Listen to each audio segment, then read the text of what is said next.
What is up, my dude and dudettes, and welcome back to TellerTube. In today's video, we're going to be looking at the subreddit r/choosingbeggars. If you guys are new to my channel, be sure to subscribe so you can stay up to date with my latest videos. And with that being said, sit back, relax, and enjoy the video. My new business is going well. The best part is I can walk away from a-holes. Okay, so I got laid off at the beginning of June, took a short COVID vacation, then started looking for work.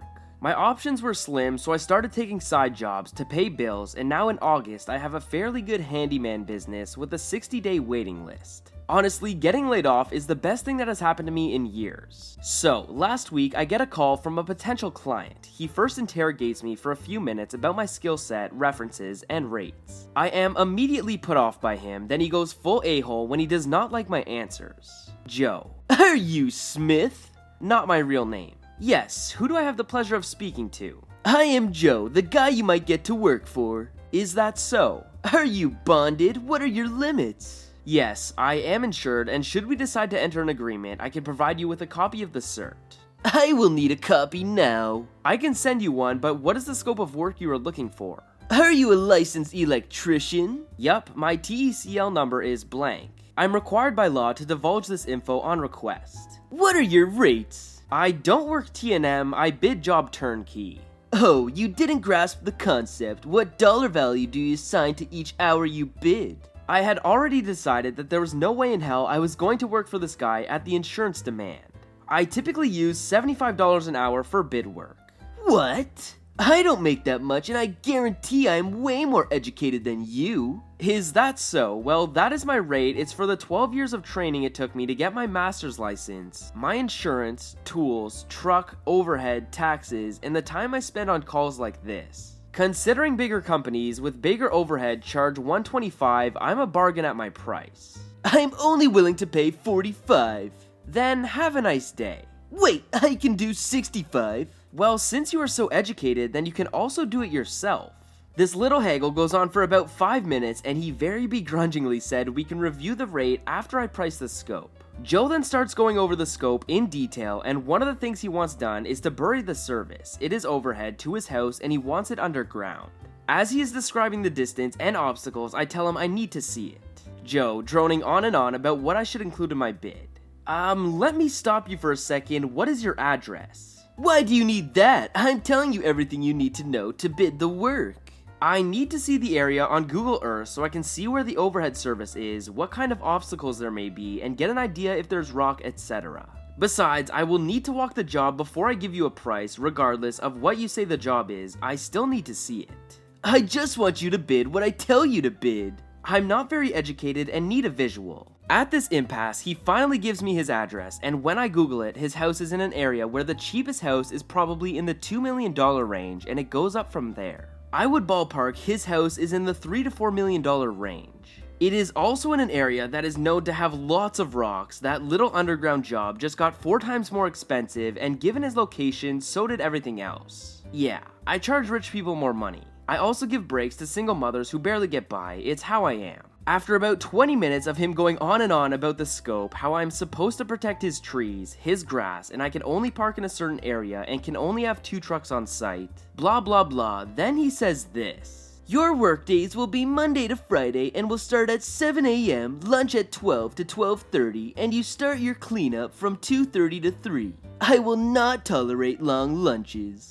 Excuse me? I am not hourly. I choose my work hours, my breaks, and how long they may be. It has nothing to do with what you find tolerable. I am paying your exorbitant rate, and that $65 an hour means you work for me. It's $75, and given how difficult you are, I will probably add 1.5 PTA factor. What is that? You are already a pain in the butt, and dealing with your attitude will cost me money. I will be adding it into my bid. I find your attitude very unprofessional. Considering my honesty, I think it is very professional. You should know why my price will be high. When you treat tradesmen with disrespect, they will charge you more. At this point, Joe gets irate, starts yelling about Yelp, and hangs up. Oh my goodness. Okay, but you're only getting the job if you follow my rules. You're gonna work Monday to Friday, 7 a.m. to 3. Yeah, Chief, that's not gonna happen. I'm not being raised right. Okay, so I've been trying to sell my bed for a week on Facebook Marketplace when this lady messages me. It was originally listed for $400, she asked to have it for $350, and I was fine with that. She was going to pick it up the next day, so I gave her my mom's number since I wasn't going to be home. Well, the entire day goes by and she never came. I messaged her asking if she's still interested. Over the day, I had 2 other people ask for it and told them to give me a day to see if this other lady was still coming. She texted back saying sorry she had been busy today. I asked if she could come tomorrow, Saturday. She responded the next day, Sunday, with this long story about going to a party. I said, okay, well can you come on Monday then? At this point, I've been holding it for her since Friday and now 3 other people are interested in it. She said she couldn't come on Monday, so I said, okay, I'm gonna open it up to the other people who are interested. She asked if they would have the option to buy the bed. I was like, yes, why would I open it up to them? She said, okay, well if someone buys it, then I guess it wasn't meant to be. So, I messaged the other people and this woman says she'll take it, Venmo me half the money right now, and pick it up tomorrow morning. I tell her that is awesome and gave her my address. But guess what? The original lady who asked for it messages me Monday saying she's on her way. I tell her that I'm sorry, but it's already sold. She's confused and says she woke her dad up early and she's coming. I tell her that someone bought it last night when you said that you couldn't come on Monday. She ends up calling my mom and yells at her to give her the bed. She wants us to call the lady who bought the bed and tell her she can't have it. She goes on and on about how she is a single mom struggling through COVID. She eventually hangs up on us. I then receive a Facebook message saying I'm a liar and my mom isn't raising me right. I just laughed, but I thought this was a crazy story. I felt bad, but this other lady had already paid me for it. If she could have come, why didn't she just tell me that? She told me she couldn't come Monday. Hey, yeah, I really want your bed, but I can't come the days you want me to. Okay, then I'm gonna put it back up for sale. Okay, I'm on my way. Karen, it's already sold. Shake my head. Architecture firm lays me off, then wanted to pay $25 to photograph a property 2 months later. Okay, so some background. I had been working for an architecture firm for 9 years. I was a designer and a 3D artist combo position. They had flown me to different locations to photograph our projects with my own equipment. I had no problem because I worked directly with the client. Normally work would have me visit the project during the last few days before they opened to the public to make sure everything was going well. I'll be honest, looking back, the last couple of weeks I wasn't 100% into the work and was worrying about my grandmother that was on her deathbed.